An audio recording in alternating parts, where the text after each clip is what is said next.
Yeah. So,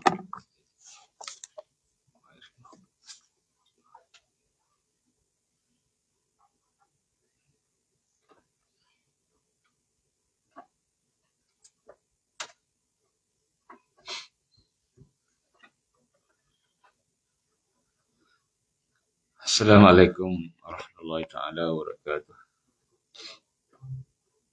Alhamdulillahilladzi hadana li hadza wa ma kunna linahtadiya laula an hadana Allah. Asyhadu an la ilaha illallah wahdahu la syarika lah. Wa asyhadu anna sayyidina Muhammadan abduhu wa rasuluh. Safiyyuhu min khalqihi wa habibuh.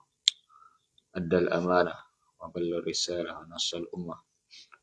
Wa kashafa al-ummah. Wa jahada fillahi haqqa jihadi.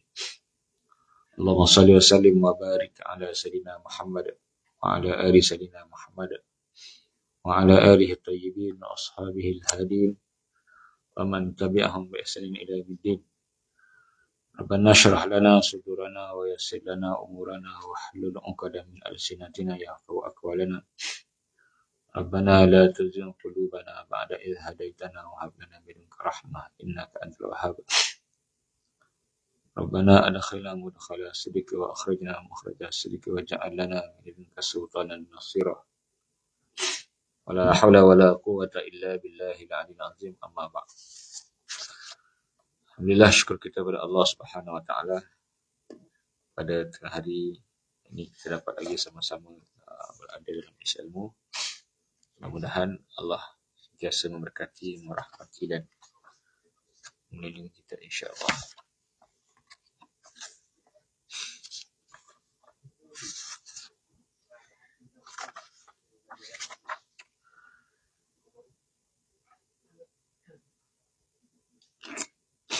Masuk bab yang pertama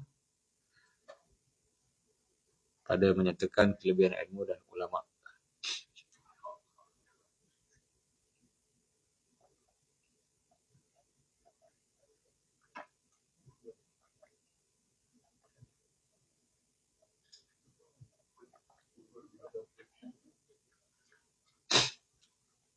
Ulama kiri ke kanan?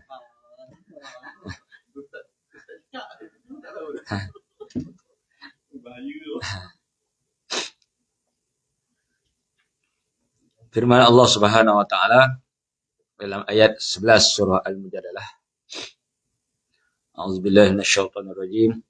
Yarfa'illahu alladhina amanu minkum walladhina utul 'ilma darajat. Allah mengangkat orang-orang yang beriman di kalangan kamu dan juga orang-orang yang diberikan ilmu beberapa darajat. Menurut Ibn Abbas radhiyallahu anhuma, darjat di antara orang beriman dan juga di antara para alim ulama ialah 700 darjat. Yang mana di antara satu darjat ke satu darjat 500 tahun perjalanan.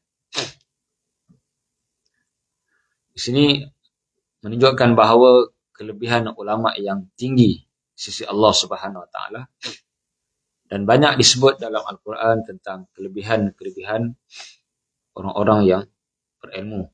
Lebih-lebih lagi dalam sunnah Nabi sallallahu alaihi wasallam. Seperti mana kisah yang berlaku pada Qarun. Bila Qarun menunjukkan perhiasannya, kekayaannya, fa kharaja ala qaumihi fi zinatihi. Qarun menunjukkan kekayaannya, perhiasannya. Zaman sekarang pun ramai yang ikut jejak sunnah Qarun ni. Sunnah ni tradisi. Sunnah digunakan untuk benda baik dan benda buruk. Benda baik pun sunnah. Ini dari segi bahasa lah. Macam iktikaf dari segi bahasa duduk lama. Dalam Quran ada disebut iktikaf untuk benda yang tak elok. Nabi Musa menegur kenapa kaumnya beriktikaf di hadapan berhala sapi. Wa antum akifuna. Boleh kau lama-lama etika dalam bilik air buat apa kan? Itu dari segi bahasa. Sebab Allah guna dua-dua. Solat dari segi bahasa, doa. Wa salli alaihim, dan berdoalah kepada orang-orang yang menaikkan zakat. Itu Allah guna solat untuk doa. Sama juga. Apa sahaja dia ada istilah. Dari segi istilah dan juga dari segi bahasa. Jadi sunnah ni tradisi. Kita ada mengikut tradisi Qarun. Fa kharaja ala qaumihi fi zinati. Qarun menunjukkan perhiasan dan kekayaan dia. Apa yang berlaku? Qala alladhina yuriduna al-hayata ad-dunya, dan berkatalah orang-orang yang berkehendakkan kehidupan dunia, mana orang-orang yang cintakan dunia, ya laitalana mithla ma utiya Qarun. Alangkah baik kita ni jadi macam Qarun. Sebab kaya orang sekarang kan, orang sekarang memang gitulah. Kekayaan adalah ukuran kejayaan. Itu ahli dunia. Tengoklah motivator semuanya. Kaya tak salah. Tapi bila kekayaan menjadi ukuran kejayaan, tahap pekerjaan menjadi ukuran kejayaan. Wah, anak aku berjaya. Saya pernah lepas khutbah Jumaat tu, anak saya alhamdulillah Ustaz berjaya belaka Ustaz. Pertama profesor, kedua. Ni saya tak ingat betul lah, lebih kurang lah. Takut saya claim takut menipu depan Tuhan. Tuhan nampak kan. Lebih kurang macam tu lah dia. Anak saya profesor, engineer, kontraktor, Ustaz, anak saya berjaya. Saya pun engineer tanya. Malah. Orang tu tak boleh pancung. Redha je lah. Angguk je kan. Ikram.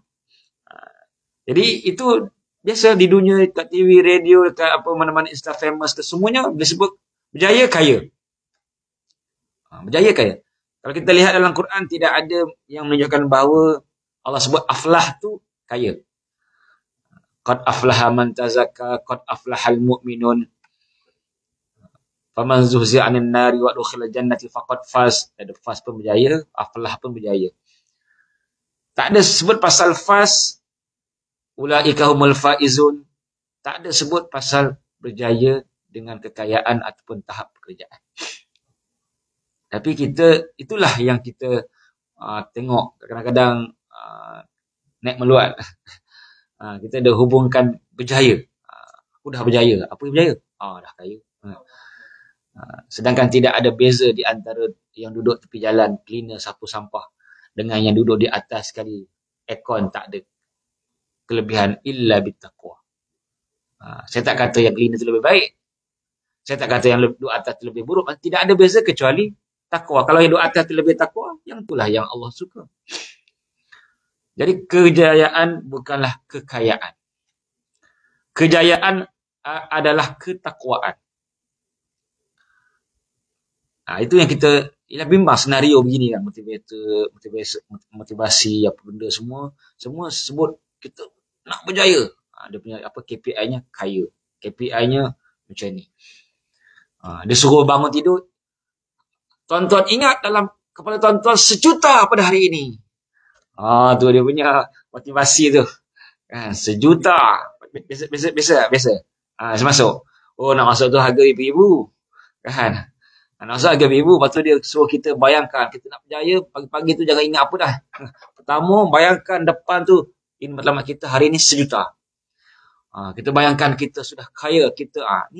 Ini adalah perangai-perangai Qarun lah. Fa kharaja ala qaumihi fi zinati. Keluar rumah dia tunjuk kekayaan. Dan kaum Nabi Musa ketika itu terbahagi pada 2. Benar, reaksinya ada 2. Bila tunjuk kekayaan ada 2 reaksi. Lalu qala alladzina, berkatalah orang-orang yuridunal hayatad dunya, orang-orang yang nakkan dunia. Saya tak ingat ayat berapa. Dia di antara ayat 70 hingga 80 surah Al-Qasas. 70 lebih lah, 78 sehingga 82 surah Al-Qasas. Cerita ni. Cerita pasal Qarun ni. 77 sampai 82. Cerita pasal Qarun. Antara itulah tuan-tuan boleh tengoklah dalam tafsir dia. Jadi highlightnya pasal orang berilmu ni apa dia? Orang yang ahli dunia kata alangkah baik kami jadi macam Qarun. Innahu ladzu hazzin azim. Sungguh beruntung Qarun. Haz ni lak dalam bahasa Arab. Haz. Orang putih panggil lak. Orang Melayu panggil tuah. Tuah. Kau ni, bertuah betul. Hazzin azim. Azim besar. Qarun ni, untung besar. Sangat bertuah. Laki apa? Laki man. Orang lelaki yang hebat bertuah. Bertuah sungguh Qarun ni. Itu orang yang ahli dunia. Maksudnya orang yang terlampau passion dia. Ini kaya betul. Aku memang nak jadi macam dia. Dia ni memang hebat betul. Mewah betul. Bilion rumah ni kan. Sebagainya. Itu ahli dunia. Tapi sebaliknya. Qala alladhina utul ilma. Itu lawan dia. Itu yang kaitan ilmu ni. Berkatalah orang-orang yang ada ilmu. Ilmu agama, ilmu tentang Tuhan. Bukan ilmu dunia lah. Wailakum. Ditegur. Sawabullahu khairun liman amana wa amila salih. Pahala Allah lagi baik. Maksudnya lagi baik daripada yang kau tergiurkan dengan dunia ni. Dengan harta Qarun ni. Liman amana bagi orang yang beriman dan beramal soleh. Maknanya ini teguran. Siapa yang sedar benda ni, sepatutnya orang berilmu yang sedar tentang perkara ini. Kekayaan bukanlah ukuran kejayaan. Kaya tak salah. Bahawa 50 juta dimiliki oleh 50 juta dirham dimiliki oleh Zubair bin Awam. Inilah kita redha selain ada. 50 juta dirham masa dia meninggal. 20 juta tak silap saya milik pemiutang. Sebab dia banker kan. Mana orang simpan duit kat dia kata aku tak nak simpan, aku nak hutang. Kalau simpan tak boleh guna. Mana bank sekarang hutang lah. Kalau simpan tak boleh guna, simpan kena simpan betul. Simpan dalam bank pun ada simpanan juga. Tapi yang bahagian yang tak disentuh. Mana memang dia pegang kunci kan. Itu barang dia. Itu simpan. Duit yang kita letak tu kebanyakannya adalah pinjam ataupun hutang lah. Bank hutang kita. Sebab hutang diguna. Kalau simpan tak boleh guna. Kalau adik-adik kita kata, tolong simpan duit, aku nak pergi keluar jap. Simpan, tolong simpan. 10% pun tak boleh guna. Nak cucur pun tak boleh. Tahu cucur? Bahasa mana tu? Kantang ke mana? Cucur. Nak tukar duit pun tak boleh. Nak cucur. Bukan nak cucur kodok tu. Lain tu. Kataan sama tapi makna berbeza kan. Jadi bila kita sebut tentang orang berilmu sangat banyak Allah sebut innama yakhshallah min ibadil ulama. Orang-orang yang takut kepada Allah hanyalah para alim ulama. Sangat banyak Allah mention, Allah sebut dalam Quran tentang kedudukan orang-orang berilmu. Jadi inilah sepatutnya masuk ilmu tadi, ilmu mengenal Allah Ta'ala, ilmu mengenal Rasul, ilmu syariat. Itulah ilmu yang terbaik.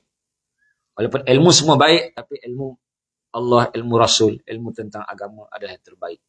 Kerana Nabi sebut dalam hadis, may yuridillahu bihi khairan yufaqihu fid din. Sesiapa yang Allah hendakkan kebaikan yang banyak bagi dia, maka Allah fahamkan dia dalam agama. Fid din. Nabi tak sebut fil handasah bagian engineering, fit tip dalam perubatan, fil apa lagi. Allah sebut tentang din. Orang yang memahami agama adalah orang yang Allah kehendakkan dia kebaikan. Kata Imam Syafi'i, barang siapa tiada akan ilmu, tiada kebajikan padanya, maka jangan ada antara kamu dan antaranya berkenalan dan bertaulan dengan dia. Maksudnya kita hendaklah berkawan dengan orang yang berilmu, jangan berkawan dengan orang-orang yang jahil. Terutama ilmu agama, kerana ilmu agama itu menghidupkan hati. Ilmu itu menghidupkan segala hati dan pelita bagi segala hati. Itu ilmu agama, ilmu tentang Allah. Seperti mana yang Nabi sebut, talabul ilmi faridah ala kulli muslimin wa muslimah. Menuntut ilmu adalah satu kefarduan setiap orang Islam, lelaki dan perempuan. Kata Sayyidina Ali, man kana fi talabil ilmi kanatil jannah fi talabihi, wa man kana fi talabil ma'siyah kanat nar fi talabihi. Siapa yang menuntut ilmu, maka syurgalah yang dituntut. Siapa yang menuntut maksiat, maka nerakalah yang dia cari. Kerana Nabi sebutlah hadis lain, man salaka tariqan yaltamisu fihi ilman sahalallahu tariqan il jannah. Sesiapa yang duduk, siapa yang salaka, siapa yang menjalani satu perjalanan untuk menuntut ilmu, dia mengembara, dia mencari, dia carilah, mana ilmu ni perlu dicari, perlu dicanai, perlu kita berusaha. Al-ilmu yu'ta, mana ilmu didatangi, mana kita kena cari, bukan dia datang sendiri.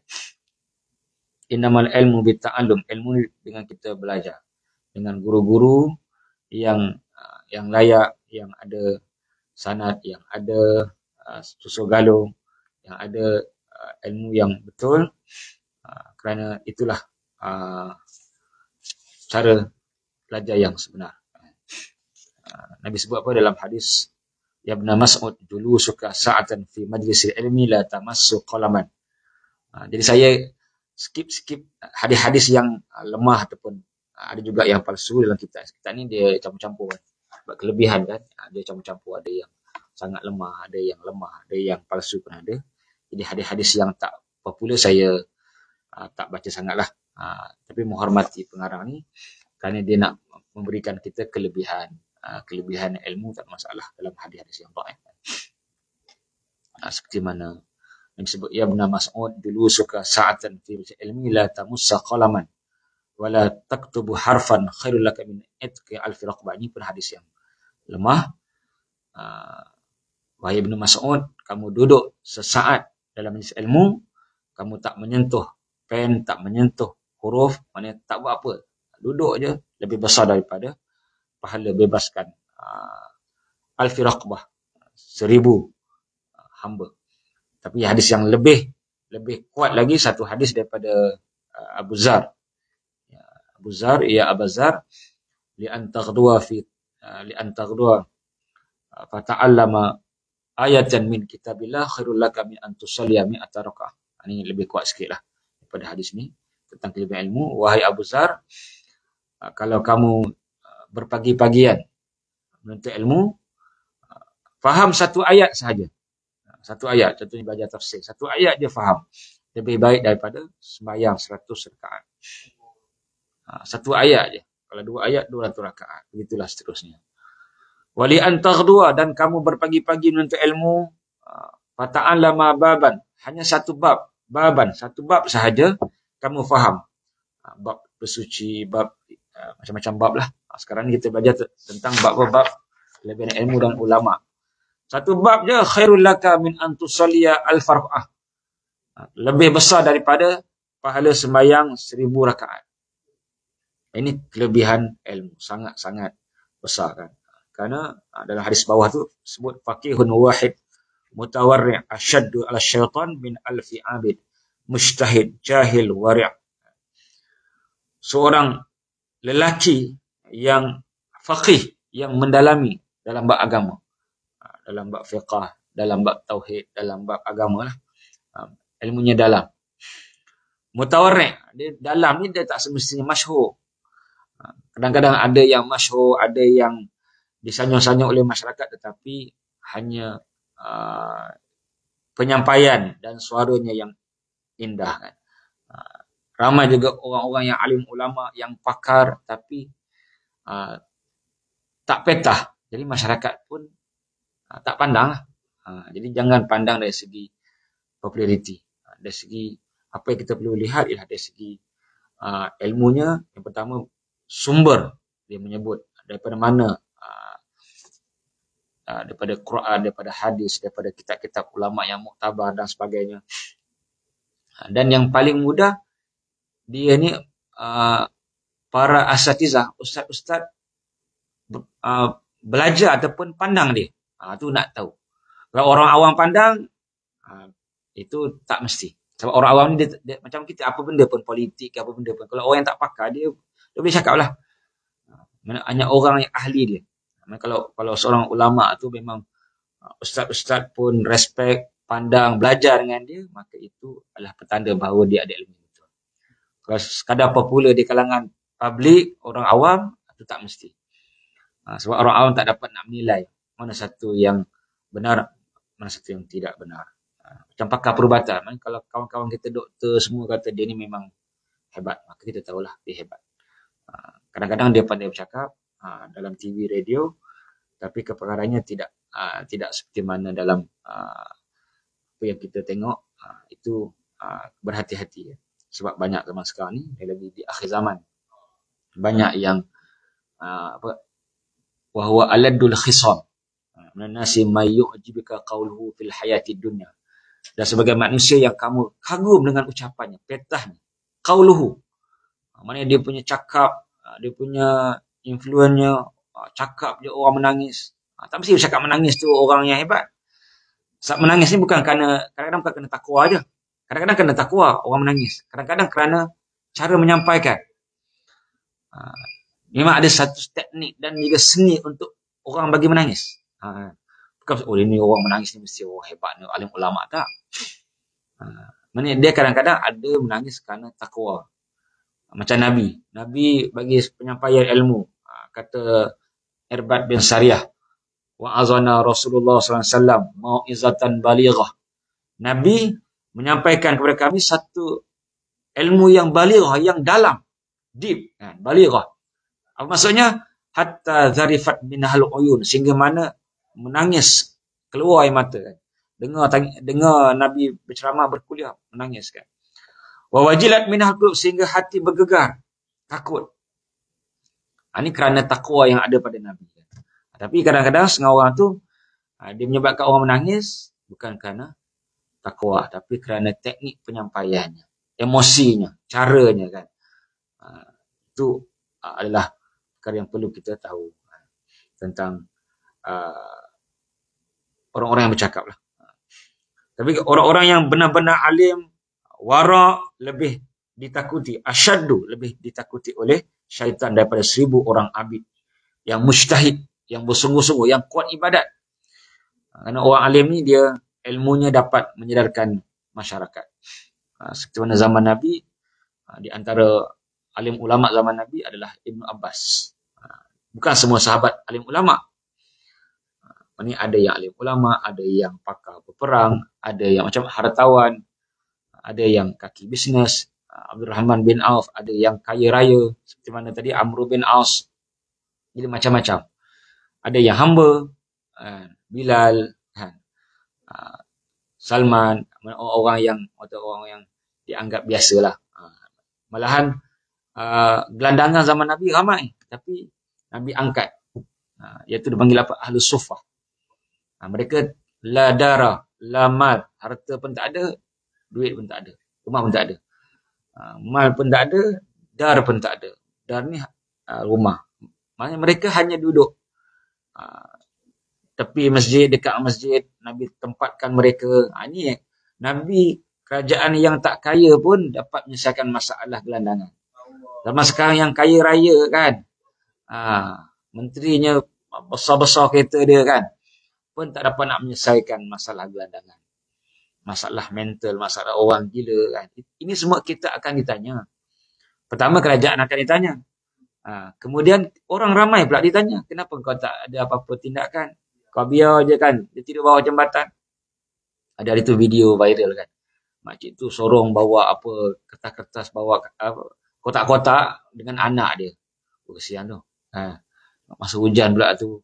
Sebab tak jumpa dalam video je. Tapi dia sebut tu dekat jalan apa, jalan Semarak. Tak jumpa kan. Kita kena bantu dia. Bantu. Mana kita kena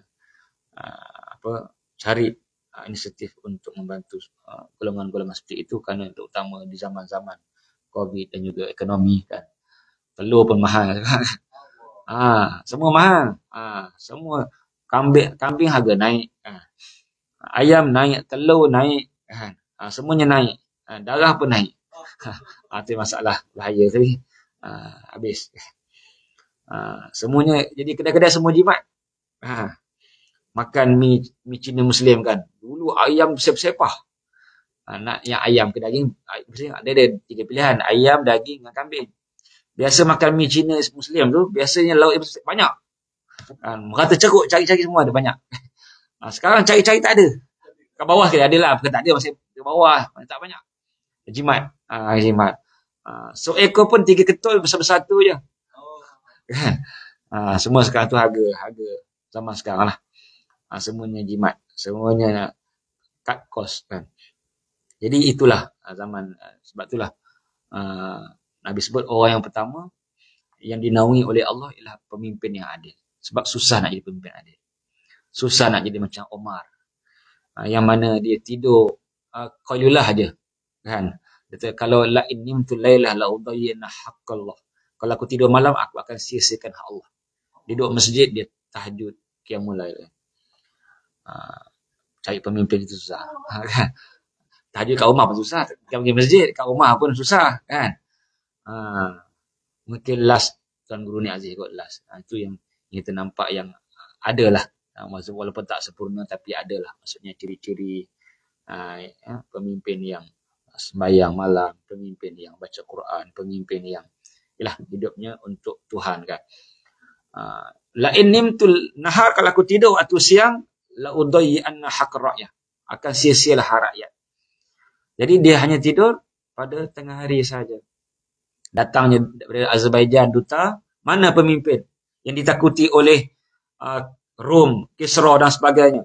Tengok-tengok relax seorang-seorang, tak ada guard, tak ada apa. Hanya bawah pokok kurma tidur relax. Maka dia kata, dia pun meniti air mata, dia kata, engkau pemimpin yang tak takut pada manusia, tak kepada Allah. Jadi semua akan gerun pada Muhammad Omar. Itulah yang masa dah hilang lah. Kita pun kehilangan pemimpin sehebat Omar. Dan kepemimpin dari 2 Omar lah, dua-dua hebat, Omar bin Khattab dan Omar bin Abdul Aziz. Dan Nabi sebut lagi, fadlul alim alal abid, kelebihan orang alim ke atas orang abid seperti mana kelebihan bulan di malam purnama. Malam tadi bulan penuh. Hari berapa hari ni? 14. 14 Rajab. Mana kita tengah-tengah ni elok puasa lah, senang puasa. Kalau tak dapat hari ni, esok pun okey, esok 15 kan. Memang lagi tepat lah. Esok Khamis 15, jadi pakat-pakat puasa lah. Kerana itu yang tengah-tengah bulan ni Nabi tak pernah tinggal puasa, sama ada musafir ataupun di rumah. Nabi konsisten puasa di tengah bulan, ketika pada bulan cerah. Kelebihan orang alim ke atas orang yang beribadat, kuat ibadat tapi tak alim, seperti mana kelebihan bulan di malam Lailatul Badri, malam yang penuh mengambang, malam nanti ya, kan, malam 15. Ala sa'iril kawakib, di atas seluruh bintang-bintang. Mana yang menjadi keutamaan ketika itu ialah bulan. Nampak bulan je lah, yang terselah bulan. Maka begitulah seperti mana bulan tadi terselah kerana ilmunya. Bintang-bintang tadi ialah abid-abid. Jadi kalau orang yang alim pun tidak, abid pun tidak, gelap gelita. tak wujud lah. Walaupun dia kaya, walaupun dia jutawan, walaupun dia 400 follower macam Ronaldo kan. Manusia pertama yang ada 400 juta follower di Instagram kan. Apa dia? Up to date. Politik ke. Cuma tuan-tuan, saya hormat, kalau tidak saya balun je. Saya hormat orang. Apa yang orang nak saya balun. Kalau tuan-tuan, kalau Ustaz 1.5 berhenti, saya berhenti terus. Okey. Kan. Saya hormat orang. Saya belajar, saya mengikuti perkembangan politik, sukan, apa benda kan, perang ke apa benda, Palestin ke, tapi ikut orang lah, kita hormat orang. Kadang-kadang setengah orang tu dia tak hormat, dia balun je, saya nak cakap-cakap seperti saya. Tak, sudah, jangan panggil. Kita hormat orang, akhlak tu kena tinggi kan. Mana kita hormat orang, kita hidup berjiran ke, hidup sebagai penceramah ke, kita kena hormat orang. Tak mesti apa yang kita tahu kita kena bagi orang semua. Itu benda penting kan. Macam tadi macam isu ulama' tu lah. Niat boleh sikit ya, boleh. Ikut mengajar lah. Kalau tak bagi siapa saya tak cakap. Dia niat dia betul.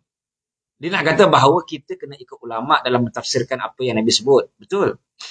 Itu yang saya dengar ulasan dia lah. Kenapa dia cakap macam tu? Mana kalau Nabi ke kanan, ulama' ke kiri, ikut ulama' ke kiri tadi. Tujuannya dia kata kalau kita apa, contohnya lah dalam Quran ke, dalam Quran sebab apa? Faqtulul musyrikin. Bunuhlah orang kafir. Itu nak bunuh semua orang kafir yang ada sekarang. Jadi ulama' kata itu adalah hal harbiyah. Mana kondisi perang. Masa perang bunuh lah. Takkan kita nak biar je kan. Tak tengok saja dia bunuh kita punya tentera-tentera. Tapi sekarang ni halah silmiah. Kondisi yang aman. Kondisi yang selamat. Maka zaman Nabi pun Nabi tak suruh bunuh semua. Tak ada. Maksudnya itu mana kena faham. Ulama terang. Itu yang maksud dia. Contohnya hadis Nabi. Nabi kata sunnatul ta'am al-wudu' qablahu wal-wudu' ba'dahu. Sunnah makan ni wuduk sebelum dan selepas makan. Kalau kita faham ikut hadis, ikut kita punya bahasa Arab kita yang pandai tu kan, contohnya kan. Wuduk ni, siapa tak tahu wuduk kan? Sebelum makan kita kena wuduk dulu. Tapi ada tak ulama yang cakap macam tu? Tak ada. Tapi satu radio, saya ingat radio apakah? Radio, saya sebutlah. Tapi dia mengelirukan. Dia bawa hadis tu. Ustaz tu sebut hadis tanpa dia terang. Tak terang langsung. Saya dengar hadis. Bukannya saya dengar orang lain. Saya dengar sendiri. Radio tadi. Bukannya kadang dengar orang lain. Kadang tak betul sangat. Ustaz nak tanya. Kadang apa yang dia tanya tu tak betul. Sebab dia dah 2-3. Bukan 2. Walaupun satu orang tengah pun dia dah lari kan. Jadi kita dengar betul sendiri. Dia cakap. Lepas tu dia full stop habis. Walaupun saya tak tahu dia faham tak faham. Saya tak pasti. Kalau dia faham pun salah tindakan dia. Dia tak terang. Dia kata sunnah makan ialah wuduk dan wuduk sebelum dan wuduk selepas.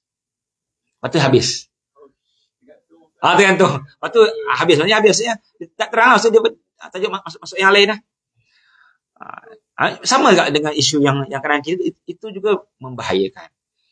Kerana sebenarnya ulama ni satu jalan dengan Nabi SAW. Tak ada bezanya. Walaupun ulama dia mentafsirkan apa yang Nabi sebut. Sebab apa kita perlu ada ulama yang tafsir? Kerana hadis tu banyak. Imam Ahmad seorang sahaja menghafaz 1 juta hadis sanad dan matan. Kata Abu Zur'ah, Imam Ahmad yahfazu alfi hadis. Abu Zur'ah ni pakar penilai perawi. Abu Zur'ah. Kalau Imam Ahmad pakar fiqh dan juga pakar hadis. Abu Zur'ah ni tahu perawi kan? Perawi ni yang bawa hadis ni. Abu Zur'ah ni dia yang ni sahih. Dia itu kerja dia, pakar dia. Abu Zur'ah kata Imam Ahmad hafaz cerita hadis. Imam Ahmad seorang ya, maknanya hadis ni banyak. Kalau kita sebagai orang tak payah kita ikut Nabi, tak payah ikut ulama, ikut Nabi je. Kau hafal apa hadis? Nak cari ustaz yang hafal hadis 40 sanad dengan matan pun hampir tak wujud. Marah ni. Ya. Marah. Masa kita cuba tanya ustaz apa tak hadis 40 matan dengan sanad. Matan saja pun payah. Hadis 40 tu 42 hadis je. Hadis 40 ada 42 hadis. Lepas nama 40 tapi ada 42 hadis. Belum lagi Sahih Bukhari jauh sangat tu. Jadi sampai Sahih Bukhari belum mengajar sih. Memang tak ada yang mengajar lah. Kosong je kelas Zuhur ni. Maksudnya kita punya jauh dengan dulu. Dulu tak ada internet, tak ada apa, orang hafal mudah je. Patutnya sekarang yang lebih senang. Tekan je keluar hadis Sahih Bukhari nombor berapa. Tekan je. Tekan je buku apa keluar. Buku apa, buku fiqh, buku apa semua. Penuh dekat internet tu. Ulasan ulama mana, ulama moden, ulama tu semua boleh keluar dalam tu. Pandai tak pandai je kita nak cari. Tapi kenapa zaman sekarang orang payah sangat nak menghafal hadis? Quran pun payah nak hafal. Itu baru hafal belum faham lagi. Mana jauh kualiti. Yang ada kuali je. Mana itu? Karena ini fitnah. Yang Nabi sebut apa? Fitnatan la tada' baital Arab illa dakhalathu. Di antara 6 perkara yang berlaku akhir zaman ialah fitnah yang masuk ke rumah setiap orang. Fitnah ni lah fitnah. Bukan telefon. Fitnah internet lah. Mana orang leka dengan benda tu sehingga kualiti ilmu dah tak ada. Kualiti dah tak ada. Mana kita nak melahirkan ulama yang seperti mana yang disebut dalam ini semakin jauh. Dan ulama mesti pakar. Quran dia mahir. Dia faham. Dia tahu sebab nuzul. Hadis dia tahu sebab urut. Kalau Quran sebab nuzul. Kalau hadis sebab urut. Mana dia mahir tentang bahasa Arab. Mana benda tu dah jadi satu takhalluf, satu kemunduran. Mana orang dah lambat. Mana yang nak memahami Quran, hadis, fiqh dah hilang. Sudah hilang kerana kualiti sudah kurang atau bukan kurang dah semakin menipis, semakin jauh. Dan di antara sahabat yang Nabi sebutkan, anna madinatul ilmi wa aliyun babu, ini hadis yang dipertikaikan oleh ulama. Kalau golongan Salafi Wahabi kata hadis ini palsu. Tapi ada ulama daripada Morocco, Al-Ghumari kan, dia kata hadis ini masih lagi kuat. Anna madinatul ilmi wa aliyun babu, aku adalah bandar ilmu dan Ali adalah pintunya. Maka banyak kata-kata hikmah, kalau kita lihat dalam kitab Ihya, banyak kata-kata hikmah daripada Sayyidina Ali. Kita cinta Ali bukan Syiah. Syiah ni melampau mencintai Ali dan keturunannya, itu maksudnya. Kita, ustaz ni sebut Ali ni Syiah ni. Pantang Ali je Syiah, Fatimah je Syiah. Habis tu mana yang Nabi suruh kita cinta ahli bait? Nabi suruh kita mencintai ahli bait. Dalam Quran ada sebut illal mawaddata fil qurba. Aku tak minta apa-apa pada kamu illal mawaddata fil qurba, dalam Quran sebut. Kecuali mawaddah. Apa mawaddah? Suka, cinta kepada qurba, kaum kerabat Nabi. Mana kita dituntut untuk mencintai Ali, Fatimah dan sebagainya. Tapi tidak berlebihan. Sampai kata Jibril salah wahyu. Itu berlebihan, melampau. Cinta Ali, cinta Fatimah, cinta Hasan Husain adalah dituntut dengan kadar cinta yang selayaknya. Bukan berlebihan macam Syiah yang baru ni ada video tengah sembahyang kan, keluar batu semua kan. Itu berlebihan. Apa kena batu bila Nabi ajar?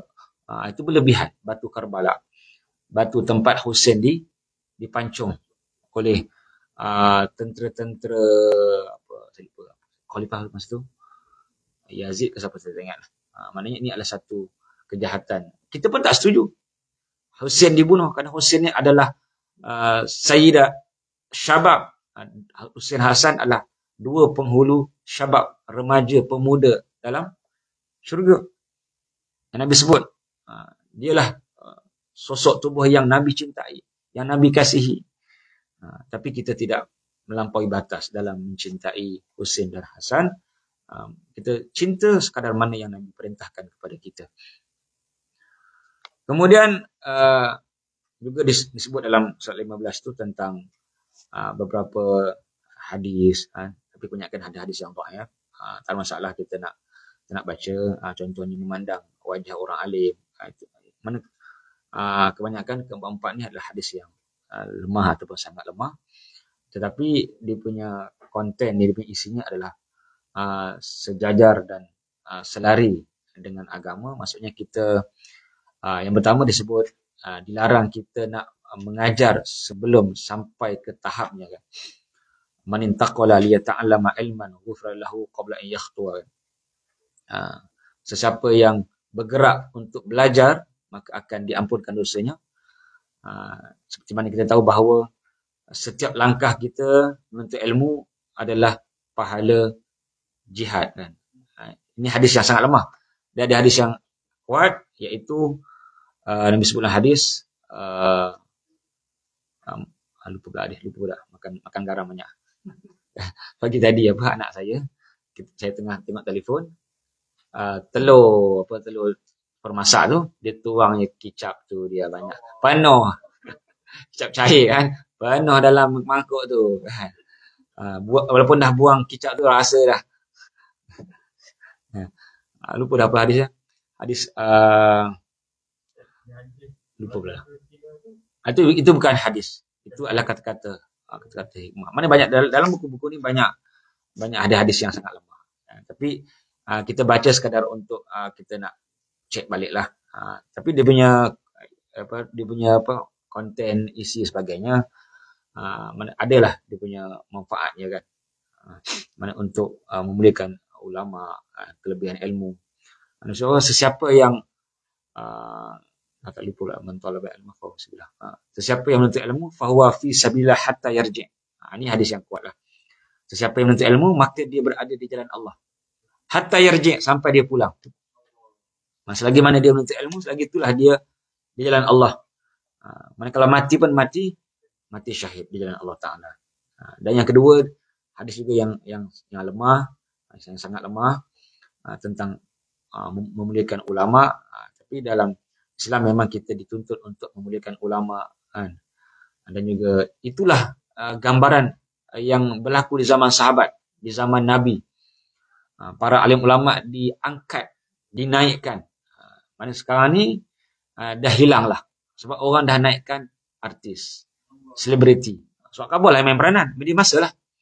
Dia beri masa. Sebenarnya kita bukan kenal pun. Kalau tak ada benda kan. Tak ada benda, tak ada apa pun, tak ada point pun. Menyanyi tak salah kalau keadaan yang sesuai sebagainya. Tapi dah diangkat oleh media, dia jadi terkenal lah. Sebab itu satu kerjaan. Nyanyi ke berlakon, satu kerjaan. Tapi oleh kerana media sosial yang mengangkat mereka, maka mereka pun diangkat. Itulah yang berlaku zaman sekarang, mana orang lebih kenal ahli dunia daripada ahli akhirat. Sedangkan yang dapat menyelamatkan kita adalah ahli agama, ahli akhirat yang menunjukkan kepada kebaikan. Yang ketiga pasal melihat kepada alim ulama. Dan yang keempat tentang hadis sesiapa yang memuliakan alim ulama. Jadi hadis-hadis tersebut sangat lemah, tapi kita tetap ambil dia punya isi dia betul lah. Macam dia banyak hadis yang sangat lemah tapi isi dia betul. Contohnya hadis pasal istikharah kan. Ataupun hadis pasal yang famous sikit. Raja'na minal jihadil asghar ila jihadil akbar. Kami balik daripada jihad kecil ke jihad besar. Menurut Ishaq Radhawi dalam fatwa dia, kitab fatwa dia ada 3 jilid. 3 atau 4 jilid. Dia kata hadis ni lemah, sangat lemah, tapi konten dia betul. Maksudnya kita balik, kata Nabi, kami balik daripada jihad kecil, iaitu perang dengan musuh, ke jihad besar, lawan nafsu. Walaupun sanad dia sangat lemah, tapi diterima. Sebenarnya banyak hadis yang sangat lemah. Kita ni kadang-kadang telah dimomokkan bahawa lemah aja tolak. Itu salah. Kita kena tengok ulama. Sebab tu keluar yang perkataan tu. Sebenarnya niat dia betul. Supaya kita ikut ulama. Kadang-kadang lemah. Contohnya, hadis yang Wahabi pun pakai. Hadis ini, hadis apa? Hadis pasal Nabi hantar Mu'az bin Jabal ke Yaman. Ini satu hadis yang besar sebab itulah masdar sumber kepada ulama-ulama berijtihad. Nabi tanya kepada Mu'az, wahai Mu'az, fabima taqdi? Kau pergi Yaman ni, dengan apa kau nak berhukum? Mu'az kata Quran. Fa illam tajid, kalau tak ada Quran, mana dalam Quran tak ada sebut benda tu, fa bi sunnati Rasulullah, dengan sunnah Nabi. Fa illam tajid, kalau tak ada, kata Mu'az, ajtahid bi ra'yi wala al. Hadis mengatakan bahawa ijtihad ni penting. Aku akan berijtihad dengan pandanganku. Bila ijtihad mungkin tak sama. Mana satu mujtahid dengan satu mujtahid ataupun seluruh mujtahid, adakah akan berlaku kesamaan pada setiap perkara? Tak akan berlaku. Kalau apa orang Melayu kata? Rambut sama, hitam tapi hati lain. Si A nak milah, si B nak leha, contoh. Jodoh. Maknanya tak sama. Mujtahid pun tak akan sama. Jadi hadis ni lemah. Tapi ulama sepakat terima, termasuklah Ibn Taymiyah. Ibn Taymiyah memang idola dia lah. Satu lagi kan? Ini last kan? Lagi mas ya? Lagi ya. Satu lagi cerita pasal hadis 40. Imam Nawawi kata dalam Muqaddimah Mata Arba'in, sepakat ulama kata hadis tentang kelebihan hadis 40 adalah lemah. Pernah dengar tak Salafi kritik orang yang baca hadis 40? Tak usah dengar kan? Sedangkan hadis 40 dia punya sumbernya adalah sangat lemah. Apa hadis dia? Sesiapa yang menghafaz hadis 40, siapa yang menghafal 40 hadis akan dibangkitkan pada hari kiamat bersama dengan fuqaha ulama. Hadis itu memang ulama kata tak ada khilaf. Hadis pun dia ada khilaf. Ada yang kata hadis ni lemah, ada yang kata tak lemah. Macam tadi lah hadis Ali tadi. Hadis pasal Ali bandar, Ali ni adalah pintu ilmu. Itu khilaf. Maknanya hadis 40, kelebihan hadis 40 adalah ulama sepakat lemah. Tak ada pertikaian. Tapi berapa ramai ulama yang karang pada pasal hadis 40. Sebelum Imam Nawawi berpuluh. Selepas Imam Nawawi beribu. Tapi yang famous Imam Nawawi. Zaman sekarang ada Syekh Syekh Nurdin. Fahmi Zamzam kan. Hadis 40 pasal hari kiamat. Akhir zaman ke apa ada. Akhir zaman. Maksudnya berpuluh ribu orang karang hadis 40. Tak ada siapa pun kritik. Pernah dengar? Saya dengar lagi. Orang kritik. Saya cari tak dengar lagi. Kira Syafi'i ke Syafi'i ke siapa pun dia tak ada. Padahal hadis kelebihan tu lemah. Sebab tu hadis lemah tak menunjukkan ini ditolak. Mana sebab tu kita kena berpandukan pada ulama panduan kita. Kalau kita ikut yang kadang orang kata kita ni kena ikut Nabi. Kalau kita ikut betul-betul konten yang Nabi sebut, sembahyang tak payah kita. Sebab apa? Agak sebab apa? Kalau ikut betul-betul Nabi cakap, jangan ikut yang lain, jangan ikut ulama, ikut Nabi betul. Saya sembahyang. Sebab apa? Tahu tak? Sebab Nabi kata, sallu kama ra'aitumuni usalli. Sembahyanglah seperti mana engkau tengok aku sembahyang.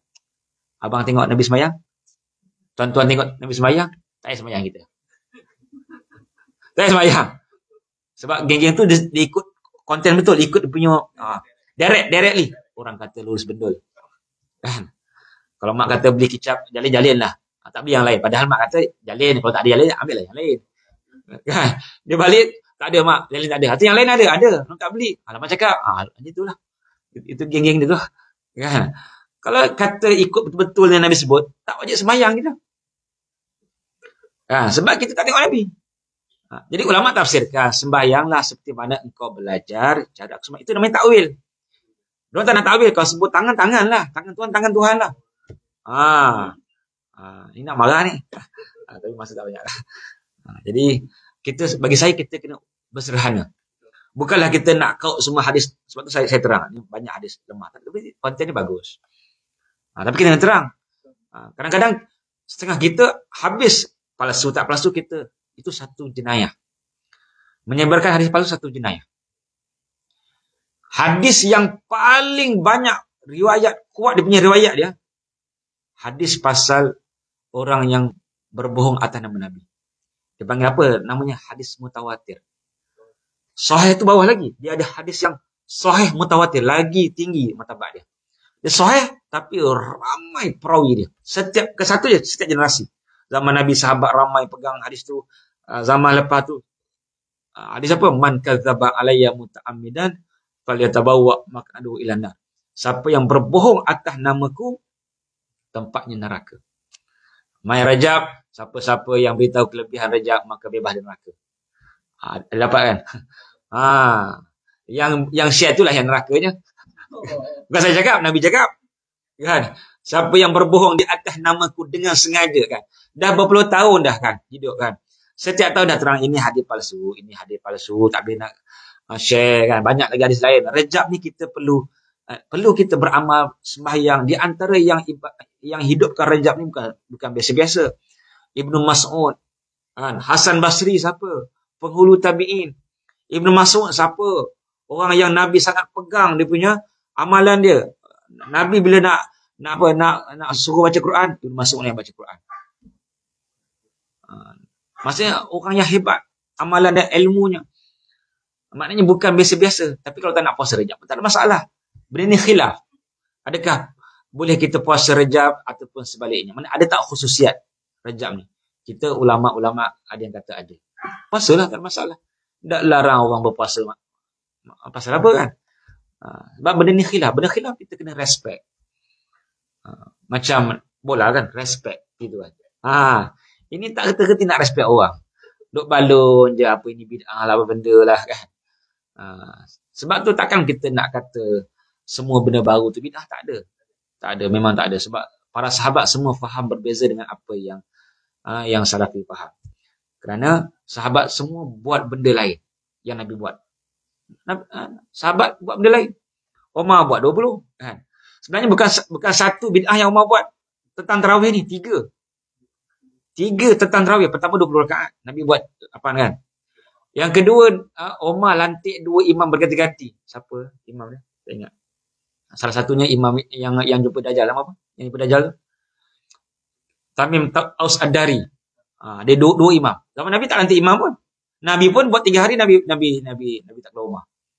Sebab takut difardukan tarawih pada umatnya. Khasyitu an tufradu ala ummati. Yang ketiga, Umar pasang lampu masa tarawih. Lampu terang. Itu start berumah tu, Orang Arab selalu buat, orang Melayu dia sambut raya je, tak sambut Ramadan. Betul tak? Raya baru pasang lampu. Dekat raya pasang lampu. Dekat Ramadan tak ada pun. Sedangkan Umar dah start. Jadi lepas ni kita boleh masuk dekat masuk akhir Syaban je dah pasang lampu. Itu Omar yang start supaya terang nak pergi masjid senang kan. Ini pergi 27 baru 27 Ramadan 7 ekor kata malaikat nak datang. Benda. Itu memang palsu tu. 27 Ramadan kata malaikat. Malaikat buta ke apa? Malaikat ni macam manusia. Gelap tak nampak. Jenuh lah. Salah cara nyawa. Rupanya orang tu salah cara nyawa. Maksudnya orang lain. Tak ada. Malaikat tak perlu lampu 7 ekor. Tak perlu. Pernah dengar kan? Pasal 7 ekor kerana apa? Kerana malaikat nak lalu. Supaya nampak lah 7 ekor. Lampu pun baca buku pun tak nampak. Maknanya lampu romantik. Maknanya sebab tu kita kena sederhana. Kita ikut ahli sunnah wal jamaah. Kita bukan nak kumpul hadis palsu untuk kita share. Dan juga kita mana kita ikut ulama untuk mentafsirkan apa sahaja kan. Jadi itu jalan yang sederhana yang ulama-ulama. Sebab kadang-kadang kita ni terlampau ambil sangat. Kita keluarkan benda-benda yang tak betul. Mandi safar lah, apa benda lah semua. Kadang itu ada yang ulama-ulama kita yang nak cuba pertahankan. Jadi kita kena jalan yang sederhana, jalan yang betul supaya kita tidak menggali benda-benda yang palsu dan memberikan kepada masyarakat. Sedangkan banyak benda-benda yang ulama ajar yang bertepatan dengan hadis. Walaupun hadis palsu tapi kita boleh palsu tersebut. Walaupun hadis dhaif, ada nak habis hadis dhaif, kita boleh beramal. Macam hadis 40. Hadis 40 ni hadis yang ulama sepakat tentang kepala. Kenapa saya nak sebut palsu ni? Marah sangat dekat palsu tadi. Ulama sepakat ianya dhaif. Tapi ulama semua guna. Ulama semua buat kitab buku pasal hadis 40. Saya pun nak buat hadis 40 tentang capal. Tunggu je. Dah siap dah. Cuma nak syarah-syarah tu lambat sikit. Kalau matan je dah siap dah. Direct hit. Saya dah siap dah. Saya dah kumpul hadis 40 tentang capal. Mana hadis-hadis tu semua sebut pasal capal. Cuma sekarang ni lambatnya. Sebenarnya kalau nak simple boleh je. Macam Syekh Fahmi Zalzal kan simple je kan. Dia syarah pendek. Saya ni bukanlah Mr. Perfect. Tapi bila menulis tu nak yang mata dari segi apa syarah dia dari segi mana nak kumpul semua. Tapi bila begitu dia lambat. Dia lambat kadang-kadang slow, kadang-kadang laju, kadang stop terus. Itu yang masalah saya ni. Dah 11 tahun duduk di Malaysia, tak ada satu buku pun keluar. 10 tahun duduk Mesir, 3 buku. Sebab di Malaysia ni dia tak tahulah. Jadi mudah-mudahan tuan-tuan doa lah insya-Allah. Kita jumpa lagi bulan depan insya-Allah. Saya mungkin tajuk kita tinggallah, kita cukuplah kita tajuk esok kita masuk tajuk yang kedua la ilaha illallah. Dan kita tinggalkan tajuk yang pertama tadi tentang ilmu dan ulama. Mudah-mudahan kita menjadi orang yang cintakan ulama. Kerana kita ni semua tahulah almar'u ma'a man ahab. Seseorang itu akan dibangkitkan bersama dengan orang yang dia sayangi. Kalau kita sayang ulama, kita bangun dengan ulama kan. Cakap memang boleh kan, sayang Nabi, sayang ulama, tapi sejauh mana kita kenal Nabi, sejauh mana kita kenal ulama. Kalau kita benar-benar kenal Nabi lebih daripada orang lain, Yahudi pun kenal Nabi lebih daripada anak dia. Yahudi, kita lebih kenal anak daripada Nabi. Anak belah sini ada apa tanda. Pipi dia macam ni. Bahu anak yang pertama macam ni. Masa kaki dia yang anak kedua macam ni. Kenal sangat. Nabi cuba terang sikit. Macam mana janggut Nabi? Tebal mana? Janggut Nabi panjang. Yang cakap mana? Panjang. Tak kena. Tu yang takut kita sampai kat kubur bila nak jawab dia Muhammad Nabi ku tak keluar. Sebab kita tak Yahudi pun lebih kenal Nabi daripada ulama, daripada anak-anak. Kita sangat malu kalau tapi dia memang betul-betul sayang Nabi, tapi bila tengok Nabi orang Arab lepas tu Yahudi ni bapa rasis. Dia bila orang Arab dia pancung terus jadi musuh. Itu je. Kalau memang orang Yahudi Nabi Muhammad Yahudi lah orang yang paling beriman dengan Nabi. Sebab sebelum datang Nabi dia cukup tunggu sampaikan dia tawassul dengan Nabi. Wallahu a'lam. Mohon maaf di atas kekurangan dan kesilapan. Kita tangguh dengan kafaratul majlis dan suratul Subhanakallahumma wa bihamdika asyhadu an la ilaha illa anta astaghfiruka wa atubu ilaik. Bismillahirrahmanirrahim. Innal insana fi khairin ladzina amanu wa tawassaw bil haqqi wa tawassaw bis sabr. Assalamualaikum warahmatullahi taala wabarakatuh.